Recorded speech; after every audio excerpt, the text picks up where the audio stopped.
નમસ્કાર દર્શક મિત્રો, ગુજરાત બુલેટિનમાં આપનું સ્વાગત છે।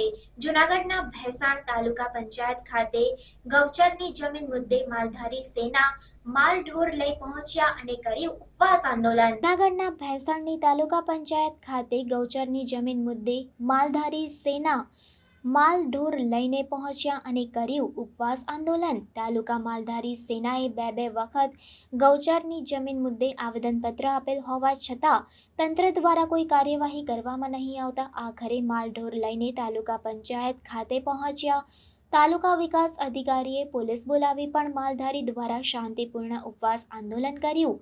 બાદમાં તાલુકા વિકાસ અધિકારી અને માલધારી સેનાની બેઠક યોજાઈ હતી અને તાલુકા વિકાસ અધિકારીએ માલધારી સેનાના આગેવાનોને સમજાવ્યું કે અમારા તરફથી જે ગામોમાં ગૌચરના પ્રશ્નો છે તેને 7 દિવસમાં લેખિત જવાબ આપવા જણાવ્યું છે।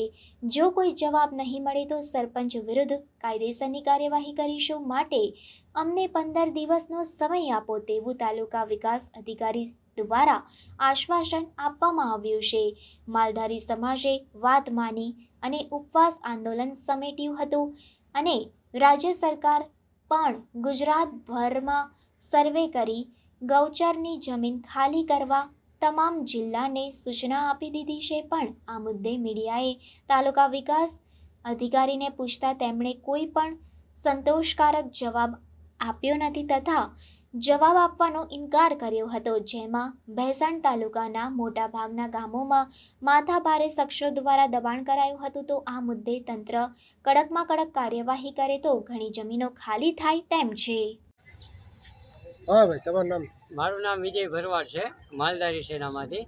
અહીંયા આજ રોજ અમે ઉપવાસ આંદોલનમાં બેઠા હતા માલઢોરને સાથે રાખીને। એમાં છોડવડી ગામ, નવા વાઘણિયા ગામ, રાણપુર ગામ અને માંડવા ગામની ગૌચરની જમીનમાં દબાણ બાબતમાં અમે 1 મહિના પહેલાં અહીંયા ઉપવાસમાં બેઠા હતા અને આવેદન આપેલું હતું કે ભાઈ આની તમે દબાણ દૂર કરાવો। એ બાબતમાં અમે ઉપવાસમાં બેઠા હતા અને એ બાબતમાં આજ સાહેબે અમને એવી બાંહેધરી આપી છે કે 15 દિવસની અંદર અમે કાર્યવાહી, સરપંચને લખેલું છે કે આની ઉપર કાર્યવાહી કરો, જો નહીં કરવામાં આવે તો સરપંચ ઉપર એક્શન લેવામાં આવશે, એવી અમને બાંહેધરી આજે